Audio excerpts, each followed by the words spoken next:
I built a $1 billion empire, but the moment I married for love, my own mother disowned me. No calls, no visits, just silence. I thought I had accepted that. Until one evening, in a room full of strangers, my wife did something no one, not even I, saw coming. And that moment shattered everything I thought I knew about love and family. I'm Julian Hartford. By 32, I had it all. Money, legacy, a skyline penthouse, and a last name that made people stand straighter. I thought I knew what power looked like, until that night at the charity gala, where one unexpected act from the woman I married exposed the real currency of life. And it wasn't money. But every single morning, I'd wake up in that massive bed, stare at the ceiling that cost more than most people's entire homes, and feel this crushing emptiness in my chest. Money can buy you almost anything, but it can't buy you happiness. Trust me, I tried. I had everything material you could imagine, but I felt like I was suffocating in a golden cage, watching life happen to other people while mine felt completely hollow. My mother, Vivian, had been planning my entire existence since before I could walk. She's the kind of woman who measures your worth by the commas in your bank account and judges everyone by their last name. Every conversation we had somehow circled back to maintaining the Hartford reputation, preserving our social status, and making sure I married someone from our circle. She even kept a list, a real physical list of women she considered suitable for me. Senators' daughters, oil heiresses, women whose families had old money and older traditions. She'd corner me at family dinners, sliding photos across the table like some bizarre matchmaking service. Julian, dear, Senator Harrison's daughter just graduated from Harvard. Such a lovely girl from a wonderful family. The pressure was incredible. Every day felt like I was living someone else's life, following a script written by my mother instead of my own heart. I'd go to business meetings, make decisions that affected thousands of employees, close deals worth hundreds of millions, but I felt like I was sleepwalking through it all. At night, I'd sit alone in my penthouse, looking out at the city lights, wondering if this was really all there was to life. Success without meaning, wealth without warmth, a future mapped out by someone else's expectations instead of my own dreams. That's exactly how I felt the night I walked into the Children's Hope Foundation Gala. Just another obligation, another check to write, another evening of small talk with people who only saw dollar signs when they looked at me. I had no idea that everything was about to change. The Children's Hope Foundation Gala was supposed to be just another evening of writing checks and making small talk. I'd attended dozens of these events.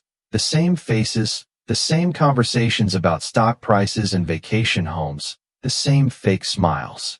I was standing by the bar nursing a whiskey and counting the minutes until I could politely escape when I heard this laugh.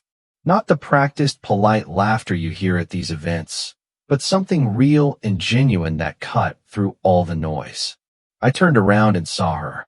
She was crouched down talking to a little girl who couldn't have been more than 6 years old. The child was clearly nervous, overwhelmed by all the fancy people and glittering lights. But this woman was making her laugh, telling her some story with animated gestures that had the little girl giggling. She wasn't dressed like the other women at the gala, no designer gown or expensive jewelry. She wore a simple black dress that looked elegant but practical, and when she smiled, it lit up her entire face. That's when I met Amara Evans, though I didn't know her name yet. When she stood up and our eyes met across the room, something shifted inside my chest. She had this warmth about her, this genuine kindness that you could feel from across the room. I found myself walking over before I even realized what I was doing. "That was beautiful," I said, nodding toward the little girl, who was now happily playing with some other children. "You made her whole night." Amara smiled, and I swear it was like sunshine breaking through clouds. "That's what this is all about, isn't it? Making sure these kids know they matter." She extended her hand. "I'm Amara Evans. I work with the foundation." When I shook her hand, I felt this electric connection that I'd never experienced before.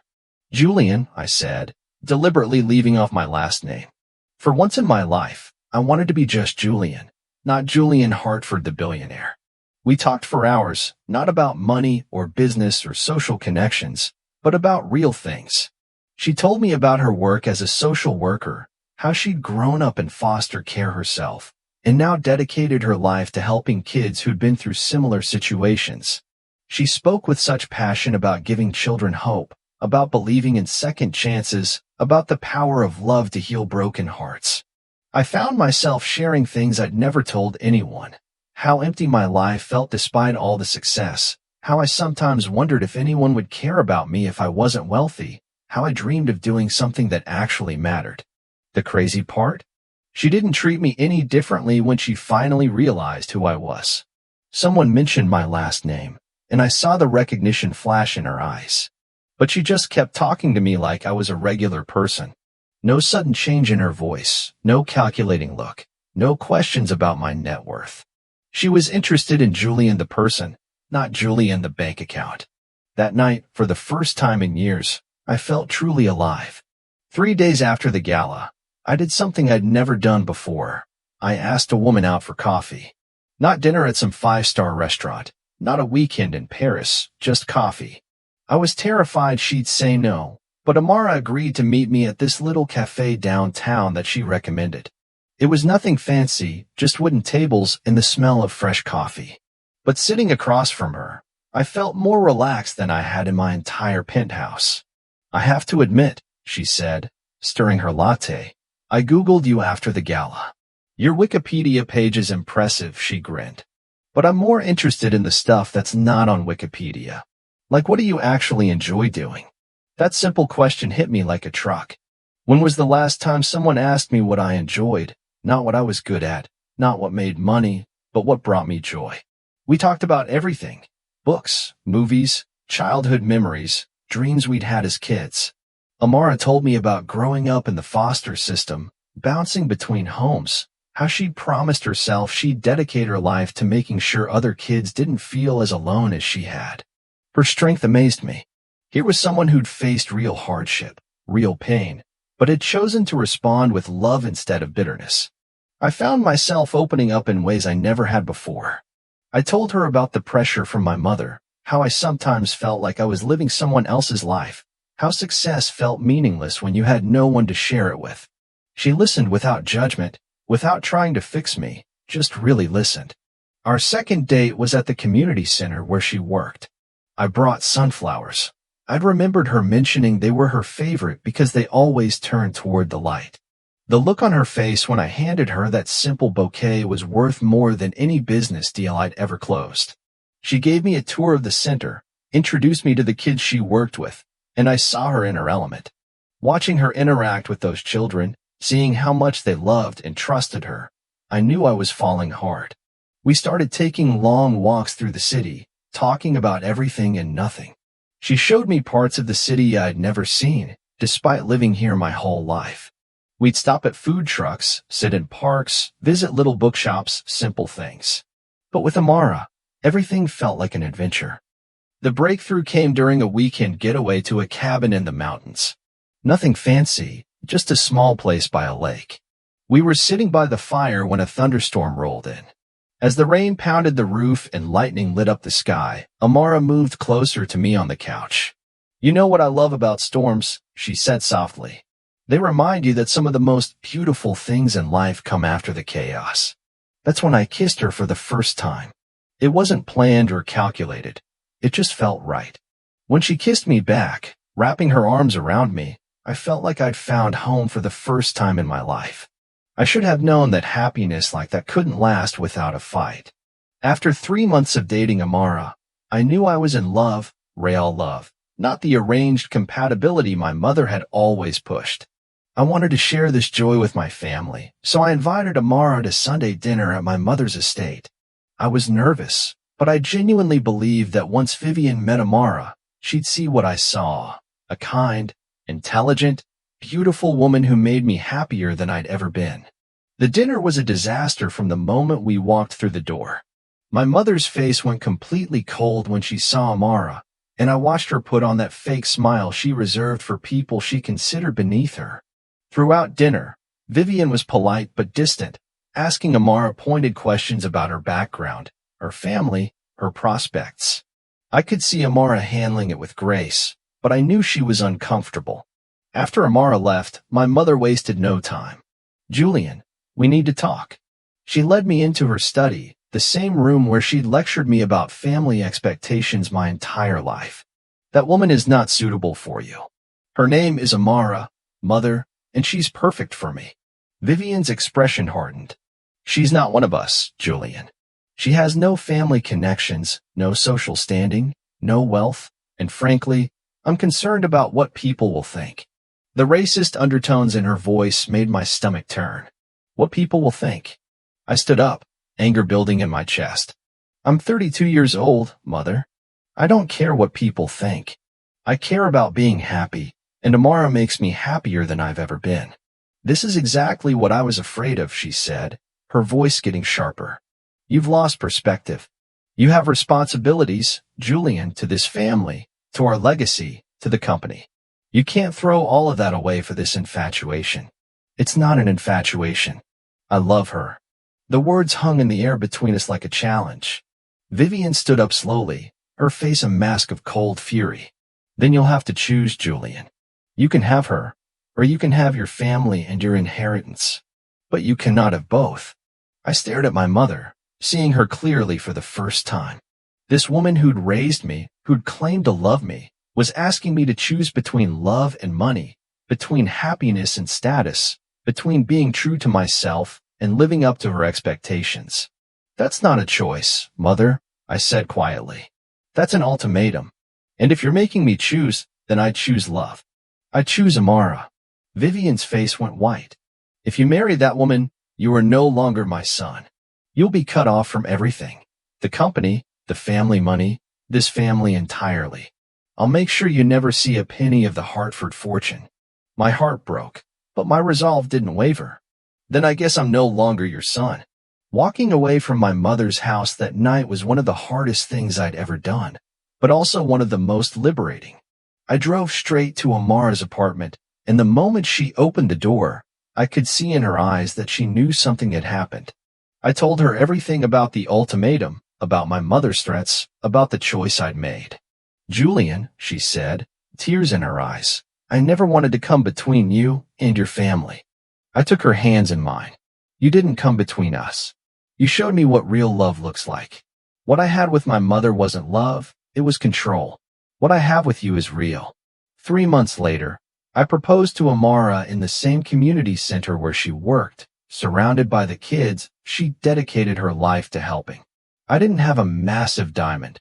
I've been slowly building my own company since leaving Hartford Industries. But I had a simple, beautiful ring and a heart full of love. When she said yes, those kids cheered louder than any crowd I'd ever heard. Our wedding was small, but perfect. Amara's foster family came, along with friends from the community center and a few colleagues who'd stuck by me after I left my family's company. My mother's chair sat empty, but I tried not to let it overshadow the joy of the day. Watching Amara walk down the aisle, seeing her face light up when she saw me, I knew I'd made the right choice. The next 2 years were the happiest of my life, but also the hardest. I started a new tech company focused on social impact, creating apps and platforms that help nonprofits connect with donors and volunteers. It wasn't making billions like Hartford Industries, but it was making a difference. Amara continued her social work, and together we built a life that felt meaningful. But I'd be lying if I said I didn't miss my mother. Sometimes I'd catch myself reaching for my phone to call her, wanting to share good news or ask for advice. Amara would find me staring out the window on the anniversary of our wedding, knowing I was thinking about the empty chair that should have been filled. "She's missing out on the best part of your life," Amara would say, holding me close. "But that's her choice, not yours." I thought I'd accepted that my mother would never be part of our life. I was wrong. 2 years after our wedding, I was in a board meeting when my assistant knocked on the door. She looked shaken, which was unusual for Natalie. "I'm sorry to interrupt, but there's been an emergency." Your mother's housekeeper called. She's been taken to the hospital. My heart stopped. Despite everything that had happened between us, Vivian was still my mother. I rushed to the hospital, but when I got there, the receptionist told me visiting hours were over and that Mrs. Hartford had specifically requested no visitors. I spent the night in the waiting room, but the next morning, it was the same message. She didn't want to see me. For a week, I tried to visit, but she refused to see me every time. I was devastated. Even facing a health crisis, she was still choosing pride over love. I came home that Friday night, defeated, and found Amara waiting with dinner and that gentle smile that always made everything better. The hospital called, she said quietly. They need updated emergency contact information for your mother. It seems she's been alone this whole time. Something in Amara's voice told me she was planning something. What are you thinking? I'm thinking that sometimes love means showing up even when you're not wanted, she said. I'm thinking your mother is scared and alone, and pride is a cold companion in a hospital bed. The next morning, Amara did something that changed everything. She went to the hospital, not as Julian Hartford's wife, but as someone who understood what it meant to be alone. She brought flowers, simple daisies, nothing fancy, and sat in the waiting room until visiting hours started. I didn't know what she was doing at first. She didn't tell me she was going, didn't ask permission, didn't make a big announcement. She just went. Day after day, week after week, she showed up at that hospital. She'd sit with my mother, who was too weak to protest, and talk to her. Not about me, not about our relationship, but about life, about hope, about the power of forgiveness. Amara told me later that the first few visits were silent. My mother would turn away, refusing to acknowledge her presence. But Amara kept coming back, kept showing up with those simple flowers, kept treating my mother with kindness despite everything she'd done. Your mother is in pain, Amara told me one evening. Not just physical pain, but emotional pain. She's built walls so high around her heart that she can barely see over them anymore. But underneath all that pride and prejudice, she's just a scared woman who's lost her son. That's when I realized I'd married an angel. The call came on a Tuesday morning. My mother wanted to see me. After 3 weeks of Amara's daily visits, Vivian had finally asked the nurse to call her son. I drove to the hospital with my hands shaking, not knowing what to expect. 2 years of silence, 2 years of hurt, 2 years of wondering if I'd lost my mother forever. When I walked into her room, I barely recognized her. The proud, intimidating woman who'd controlled my life for so long looked small and frail in that hospital bed. But her eyes, when they met mine, were different, softer, filled with tears. Julian, she whispered, and that one word broke my heart and healed it at the same time. I rushed to her bedside, taking her hand. Mom, I'm here. I'm so sorry I wasn't here sooner. No, she said, squeezing my hand with what little strength she had. I'm the one who's sorry. I'm so sorry, son. I was wrong about everything. About Amara, about love, about what really matters. Through her tears, she told me about Amara's visits, how my wife had sat with her every day, bringing flowers, conversation, and kindness, how she'd shared stories about our life together, about how happy I was, about the work we were doing to help others, how she'd never once made my mother feel guilty or ashamed, just loved. She loves you so much, my mother said. And more than that, she loves you the way you deserve to be loved, not for your money or your name, but for who you are. I was so blinded by my own prejudices, my own fears, that I almost lost the most important thing in my life, my son's happiness.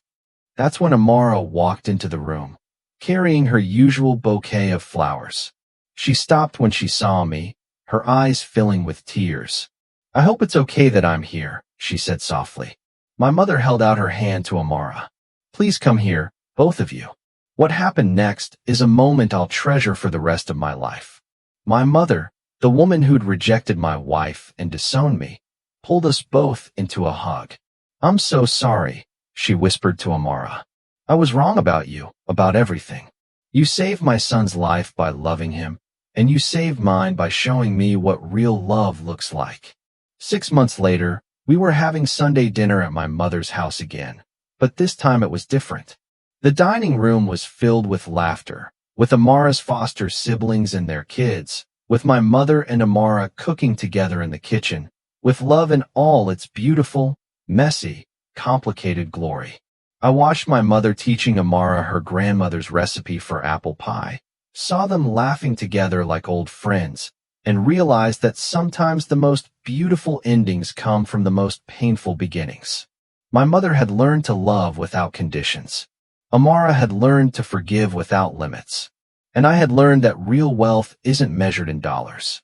It's measured in the love we share, in the family we choose to build. Love really can conquer anything, even the deepest prejudices and the highest walls. Sometimes it just takes one person brave enough to keep showing up, one heart willing to love without conditions, and the faith that healing is always possible. That's our story. A story about choosing love over legacy, forgiveness over pride, and family over everything else that the world tells us matters. Love really can conquer hate, and one person's kindness can heal generations of pain. If this story moved you even a little, hit that like button to say love still matters. Share it with someone who needs a reminder that love, real love, always finds a way. And don't forget to subscribe for more powerful true stories that'll restore your faith in humanity. If you were in Amara's shoes, what would you have done? Drop your thoughts in the comments. I'm listening.